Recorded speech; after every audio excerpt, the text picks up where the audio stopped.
Friends, good morning. कैसे हो सब? अच्छा, रोज रोज मैं आते पहले पढ़ाई की बात करती हूँ, आपका हाल चाल भी नहीं पूछ रही। क्या हाल है पढ़ पढ़ के? अब तो आपको नोट्स आने शुरू हो गए, मैथ्स के भी।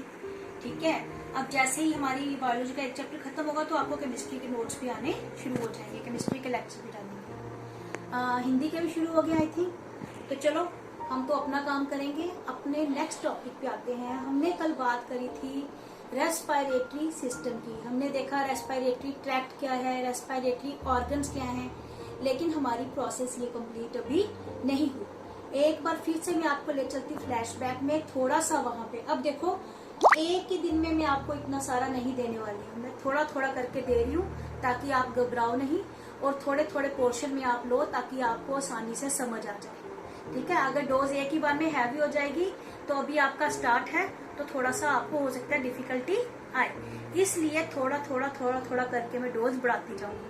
अब जरा वापस आइए, कल हमने स्टडी करा स्ट्रक्चर ऑफ लंग्स, ठीक है, और रेस्पिरेटरी ट्रैक्ट। मैं उसी पे वापस आ रही हूँ।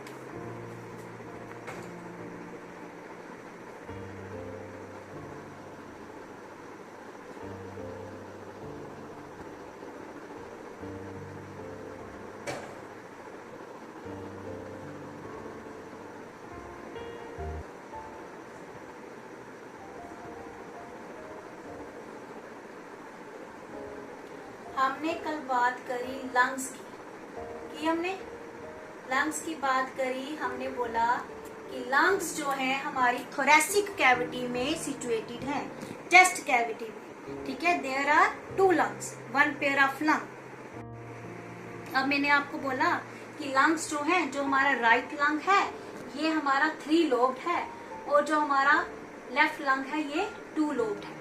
राइट वाला बड़ा है और लेफ्ट वाला छोटा। अब लंग्स क्या बताया मैंने, कहाँ पर है? Thoracic cavity, chest cavity. फिर मैंने आपको बताया कि लंग्स के ऊपर एक डबल मेम्ब्रेन की शीट है, प्लूरा की बनी हुई शीट है, जिसको जो डबल मेम्ब्रेन है तो एक सैक फॉर्म करती है जिसको हम प्लूरल सैक कहते हैं। ये जो प्लूरा की मेम्ब्रेन है फ्लूइड फिल्ड होती है, इसमें फ्लूइड होता है जो लंग की फ्रिक्शनलेस मूवमेंट रखता है। ठीक है, और इसको मैकेनिकल इंजरी से बचाता है। अब देखो, ये जो चेस्ट कैविटी के साथ साथ एक लेयर आएगी प्लूरा की, और दूसरी लंग्स के बिल्कुल साथ साथ। ठीक है, अब प्लूरा की 2 लेयर्स होगी। ठीक है, इंटरनल वाली विसरल प्लूरा और बाहर वाली पेराइटल प्लूरा। अब इसके बीच में क्या है? फ्लूइड। यहाँ तक सबको समझ आया? फिर मैंने बताया था कि ट्रैकिया के ऊपर रिंग्स होते हैं, इसलिए ताकि ट्रैकिया जो है कोलैप्स ना हो when there is no air. अब ये जो हमारा ट्रैकिया है, जब ये ट्रैकिया डिवाइड होता है तो ये ट्रैकिया जब लंग्स में जाता है तो फर्दर डिवाइड हो जाता है। जो ट्रैकिया हमारा लंग्स में गया इसको बोलेंगे प्राइमरी ब्रोंकायोल, प्राइमरी ब्रोंकस। ठीक है, उसके बाद प्राइमरी जो बट गया वो क्या हो गया? Secondary bronchus. सेकेंडरी फिर बटा तो वो हो जाएगा टर्शरी ब्रोंकस। इसी तरह धीरे धीरे बट के छोटे छोटे ब्रोंकायोल्स में ट्रांसफर हो जाएगा।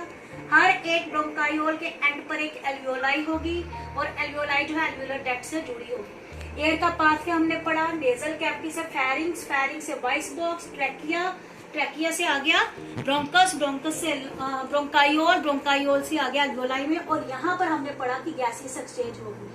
ऑक्सीजन जो है वो आ गई ब्लड में, और कार्बन डाइऑक्साइड आ गई एल्वियोलाई में। अब ये जो पूरा तरीका है कहाँ से स्टार्ट हुआ? पहली स्टेप हमारा स्टार्ट हुआ ब्रीदिंग से। सांस ही नहीं लेंगे तो ऑक्सीजन कैसे अंदर जाएगी? फर्स्ट स्टेप में हमने क्या किया? ब्रीदिंग, सांस लेना और सांस छोड़ना, इसी को ब्रीदिंग कहते हैं। अब क्या हुआ? सांस ली, ऑक्सीजन अंदर गई, यहाँ तक आपको पता लग गया कि ऑक्सीजन चलेगी ब्लड तक।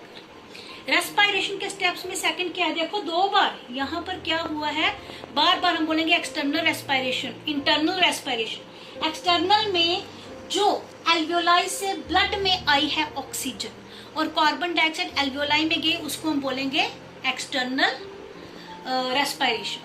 अब ये ब्लड के थ्रू जब ये टिश्यूज तक कर जाएंगी, ठीक है, टिश्यूज ही देंगे तो ब्लड में डालेंगे ना, टिश्यू ने कार्बन डाइऑक्साइड ब्लड में डालनी है, और ऑक्सीजन भी ब्लड ने टिश्यू में डालनी है, तो जो टिश्यू और ब्लड वेसल के बीच में जो एक्सचेंज होगा वो हमारी इंटरनल रेस्पिरेशन होगी। अब ये सब होगा कैसे, आपको पता है, हार्ट, ये जो ब्लड, जो ऑक्सीजन एल्वियोलाई से कैपिलरी में आई है, ब्लड वेसल में आई है, वो डायरेक्टली टिश्यू तक नहीं जाएगी, वो जाएगी हमारे हार्ट के लेफ्ट पोर्शन में। जब हम सर्कुलेटरी सिस्टम पढ़ेंगे तो ये पूरे का पूरा मैं आपको दोबारा जो है वो रिपीट करवाऊंगी। अब जो है हार्ट उसको पंप करेगा और सभी बॉडी टिश्यू, बॉडी ऑर्गन्स तक उसको पहुंचाएगा, ऑर्गन से टिश्यू तक। अब टिश्यू के बीच में जो लेन देन हुआ है, अब सेल के पास क्या हो गया, सेल के पास आ गई ऑक्सीजन। मैंने आपको बोला न्यूट्रिशन भी है, ऑक्सीजन भी है, एनर्जी रिलीज होगी, और ये एनर्जी रिलीज एकदम से नहीं होगी कि दोनों मिलकर एनर्जी रिलीज होगी, ऐसा बिल्कुल नहीं होगा। अब ये कैसा होगा, रेस्पिरेशन कैसे कंप्लीट होगी, आज हम मेन वही पढ़ेंगे।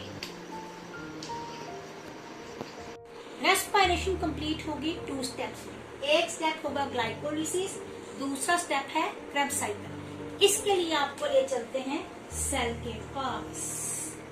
सपोज ये सेल, ठीक है, एक यूकैरियोटिक सेल, हमें पता है एनर्जी कहां पर रिलीज होती है, माइटोकॉन्ड्रिया में, ठीक है।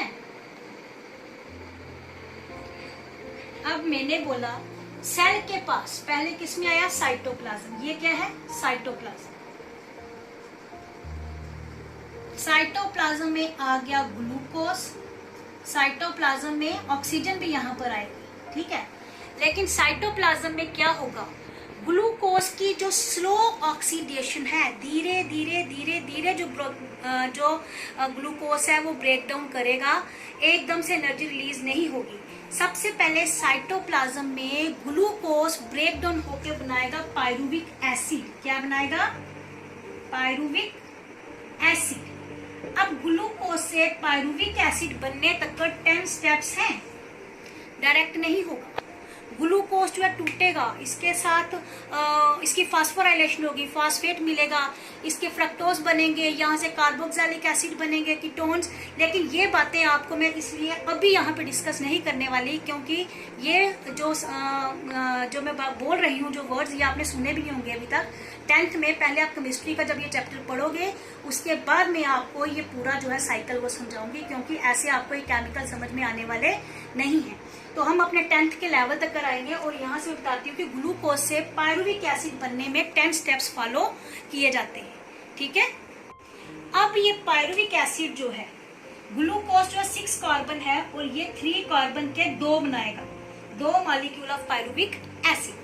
अब ये पायरुविक एसिड ब्रेक डाउन करेगा, लेकिन कैसे, अगर ये ऑक्सीजन की प्रेजेंस में है तो ये ब्रेक डाउन होगी माइटोकॉन्ड्रिया के अंदर, और अगर ये ऑक्सीजन की अब्सेंस में है तो ये साइटोप्लाज्म में ही हो जाएगी।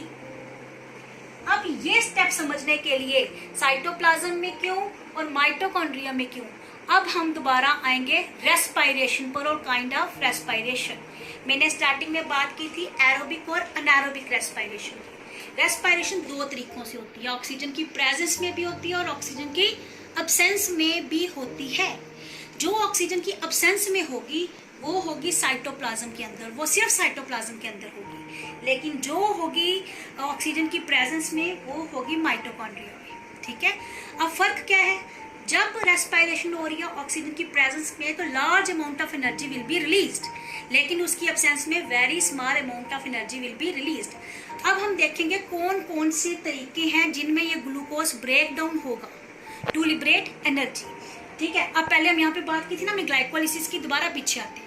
ग्लाइकोलिसिस के बाद जब पायरुविक एसिड जो है ऑक्सीजन की प्रेजेंस में एंटर कर जाएगा माइटोकॉन्ड्रिया के अंदर, तो यहाँ पर भी ढेर सारी साइक्लिक रिएक्शंस होंगी जिनको हम बोलेंगे क्रेब्स साइकिल। क्रेब्स साइकिल का जो एंड प्रोडक्ट बनेगा वो बनेगा लार्ज अमाउंट ऑफ एनर्जी से 38 ATP molecules, carbon dioxide and water. अब एक आपको मैं पाथवे बताऊंगी, जिस पाथवे में हम देखेंगे कि ऑक्सीजन की प्रेजेंस में, अब्सेंस में और उसकी जो है लैक में कौन कौन से सब्सटेंसेस जो है वो बनेंगे, कौन कौन से एंड प्रोडक्ट्स बनेंगे। तो आपने याद रखना है रेस्पिरेशन जो है 2 स्टेप्स में कंप्लीट होती है, ग्लाइकोलिसिस और Krebs cycle. Krebs cycle mitochondria में होगा और ग्लाइकोलिसिस होगी साइटोप्लाज्म में, जहां पर ग्लूकोज ब्रेक डाउन होकर बनाएगा पायरुविक एसिड। पहले होगा ग्लूकोज का ग्लाइकोलिसिस। ग्लाइकोलिसिस में क्या होना है, ग्लाइकोलिसिस, ग्लाइको हो गया glucose, lysis mean breakdown, glucose की ब्रेकडाउन होगी पायरुविक एसिड में और ये होगी हमारी साइटोप्लाज्म में। ठीक है, अगर ऑक्सीजन की अब्सेंस, हम एग्जांपल ले लेते हैं यीस्ट सेल की। आपको पता है यीस्ट यूज की जाती है बेकरी प्रोडक्ट्स में, केक बनाने के लिए, आपको ये जो हम कुलचे बंद वगैरह खाते हैं इनके लिए बेकरी प्रोडक्ट्स में यूज होती है यीस्ट। तो यीस्ट जो है अनएरोबिकली ऑक्सीजन की अब्सेंस में जो है वो रेस्पायर करती है। अब यीस्ट में जब ये होगा, यीस्ट में जब ब्रेकडाउन होगी पायरुविक एसिड की, तो बनेगा इथाइल अल्कोहल या जिसको बोलेंगे इथेनॉल। उसके साथ रिलीज होगी कार्बन डाइऑक्साइड और very little amount of energy से 2 ATP मॉलिक्यूल्स। ठीक है, अब क्या हुआ आपको पता है, जो हम घर में भी भटूरे वगैरह बनाते हैं तो उसमें जब यीस्ट डालते हैं तो आटा जो है पफी हो जाता है, फ्लफी हो जाता है, फर्मेंट हो जाता है। ये जो फर्मेंटेशन है that is due to carbon dioxide. Carbon dioxide release होती है ना एरोबिक रेस्पिरेशन में, तो उसकी वजह से आटा जो है वो फूल जाता है। अगर ये हो रही है ऑक्सीजन की प्रेजेंस में, तो ये होगी कहां पर, माइटोकॉन्ड्रिया में। ऑक्सीजन की प्रेजेंस में जब रेस्पिरेशन होगी, कार्बन डाइऑक्साइड वाटर के साथ ढेर सारी एनर्जी रिलीज होगी, 38 कैलो ATP मॉलिक्यूल्स या 686 किलो कैलोरीज ऑफ एनर्जी। लेकिन अगर ये होगी ऑक्सीजन की लैक में, कमी में, ठीक है, ये होती है हमारे मसल सेल में, मैं आपको बताती हूँ। तो अगर ये ऑक्सीजन की कमी में होती है रेस्पिरेशन, तो लैक्टिक एसिड की फॉर्मेशन होती है with very small amount of energy. यहाँ पर भी 2 ATP मॉलिक्यूल ही रिलीज होंगे। अब ये लैक्टिक एसिड क्या है, आप देखो कई बार हम बड़ा वर्कआउट करते हैं, बड़ा ज्यादा, वैष्णो माता जाके आते हैं, शिव खोड़ी जाकर आते हैं, तो हमारी टांगों में जो है क्रैम्प्स हो जाते हैं। बड़ा हैवी लोड उठा लिया तो हमारे बाइसेप्स दुखना शुरू हो जाएंगे। ये जो है ये किसके कारण होगा, लैक्टिक एसिड की अकामुलेशन के कारण। अब क्या होता है, जब हम हैवी वर्कआउट करते हैं तो उस समय हमारे मसल्स को चाहिए होती है ज्यादा एनर्जी, ज्यादा ऑक्सीजन, ज्यादा अमाउंट ऑफ ऑक्सीजन चाहिए होता है, ज्यादा एनर्जी लिबरेशन के लिए। हम देखा होगा हम ब्रीदिंग रेट भी हमारा उस समय हाई हो जाता है, लेकिन जितनी रिक्वायरमेंट मसल सेल को होती है उतनी वो पूरी नहीं हो पाती। तो इसलिए मसल जो है अनएरोबिकली रेस्पायर करते हैं और हमारे ये मसल जो है पेन करना शुरू हो जाते हैं। यहाँ पर लैक्टिक एसिड की अकामुलेशन हो जाती है।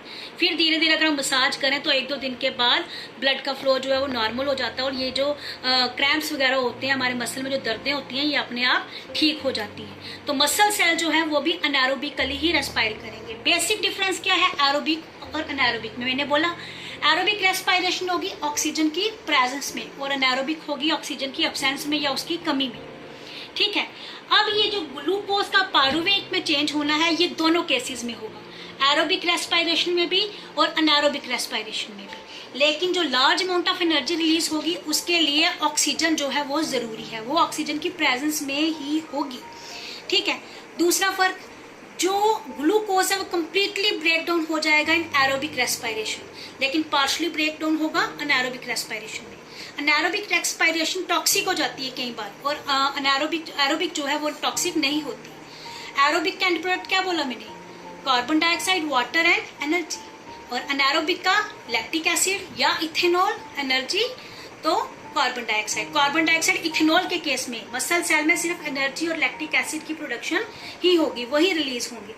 और देखो आप कई बार क्या होता है, अगर मिट्टी वाटर लॉग्ड है, ठीक है, पानी पानी पानी भर गया है, तो उस समय प्लांट सड़ना शुरू हो जाता है। क्यों? क्योंकि प्लांट्स जो है उस समय रेस्पायर करेंगे अनएरोबिकली।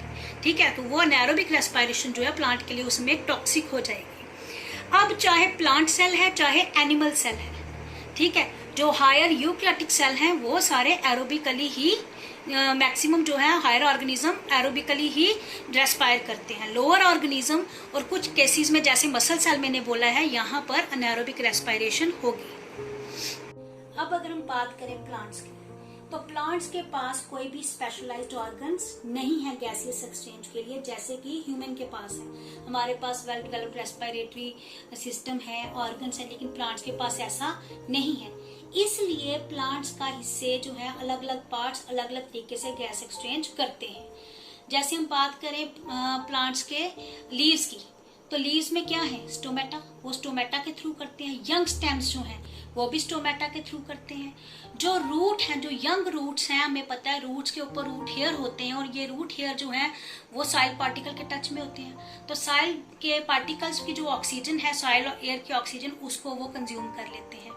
बिग प्लांट्स में क्या है, जो ओल्ड प्लांट्स हैं उनके स्टेम में जो है ओपनिंग्स होती हैं, परमानेंट ओपनिंग, जो लूजली पैक्ड सेल्स की होती हैं, जिनको लेंटिसेल्स कहते हैं। इन लेंटिसेल्स के थ्रू गैसेस एक्सचेंज होती है।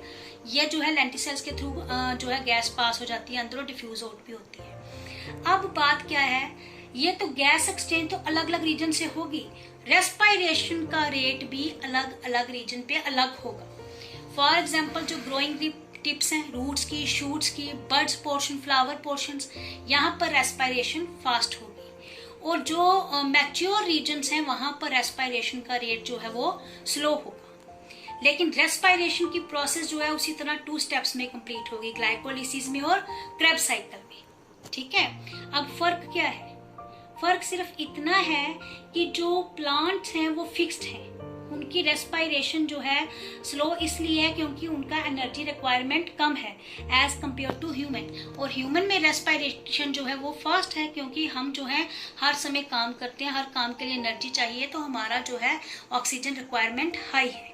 ठीक है, ये जो गैसियस एक्सचेंज है, ऑक्सीजन का डिफ्यूजन और ऑक्सीजन का डिफ्यूज आउट जो है, ये डिपेंड करता है किस समय क्या चल रहा है। अब देखो,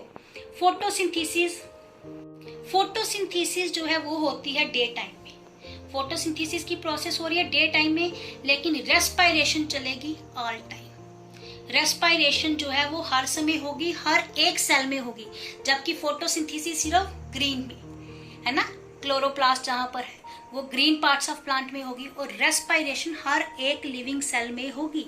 ठीक है, अब दोनों को आपको डिफरेंस पता चल गया। रेस्पायरेशन ऑल टाइम प्रोसेस है और फोटोसिंथेसिस डे टाइम प्रोसेस है। प्लांट्स में और ह्यूमन में ये डिफरेंस रहेगा रेस्पायरेशन का। हमारे में तो एवरी टाइम रेस्पायरेशन जो है वो चल रही है, तो प्लांट्स में डे टाइम फोटोसिंथेसिस का रेट हाई होने के कारण ऑक्सीजन की रिलीज ज्यादा होगी। अब जिस तरह हम लोगों को ऑक्सीजन चाहिए रेस्पायरेशन के लिए, प्लांट्स को भी रेस्पायरेशन के लिए ऑक्सीजन चाहिए। छोटी क्लासेस में हम कहते हैं प्लांट्स जो है वो कार्बन डाइऑक्साइड लेते हैं और ऑक्सीजन देते हैं, तब हमें ये नहीं पता होता कि उनको ऑक्सीजन भी चाहिए, ऑक्सीजन उनको रेस्पायरेशन के लिए चाहिए और कार्बन डाइऑक्साइड उनको फोटोसिंथेसिस के लिए चाहिए। अब ये जो फोटोसिंथेसिस प्रोसेस में जो ऑक्सीजन लिबरेट होगी वो ज्यादातर दोबारा रेस्पायरेशन के काम में आ जाएगी, और रेस्पायरेशन में जो कार्बन डाइऑक्साइड रिलीज होगी वो वहां पर फोटोसिंथेसिस में भी यूज हो जाएगी डे टाइम में। तो प्लांट्स में जो है वो इतना कम्प्लेक्सिटी सिस्टम नहीं रहेगा। सिर्फ यही याद रखना है कि प्लांट्स के जो सेल हैं और एनिमल ह्यूमन सेल जो है, रेस्पायरेशन जो है तरीका वो सेम रहेगा। ठीक है, अब ये रेस्पायरेशन आपको कितनी समझ आई, कहाँ तक समझ आई, आज आप मुझे नीचे कमेंट करोगे, और जो आपको फिर से समझना आप मुझे बताओगे। मैं कोशिश करूंगी कि दोबारा जो आपको समझ नहीं आया उसकी आपके लिए एक अलग से वीडियो बनाकर मैं ग्रुप में ही डाल दूंगी। ठीक है, तब तक पढ़ो, जो आपको मटेरियल जाता है उसको देखो। और हाँ, एक बात और, मैं एक बात और कहूंगी कि हर्ष निकेतन का जो चैनल है इसको आप सब्सक्राइब कर लो। किस लिए? क्योंकि कई बार हमारे जो टॉपिक्स हैं ये तो स्कूल वाले आपको भेज देते हैं, कई बार ओपी सर या दुष्यंत सर के टॉपिक्स अगर आने हो, तो अगर आप सब्सक्राइबर हो और आपने बेल आइकन दबा रखा है तो आपके पास उसकी इन्फॉर्मेशन आ जाएगी और आपको वो भी हेल्प करेगा। ठीक है, इसलिए ध्यान से पढ़ो और सुरक्षित रहो।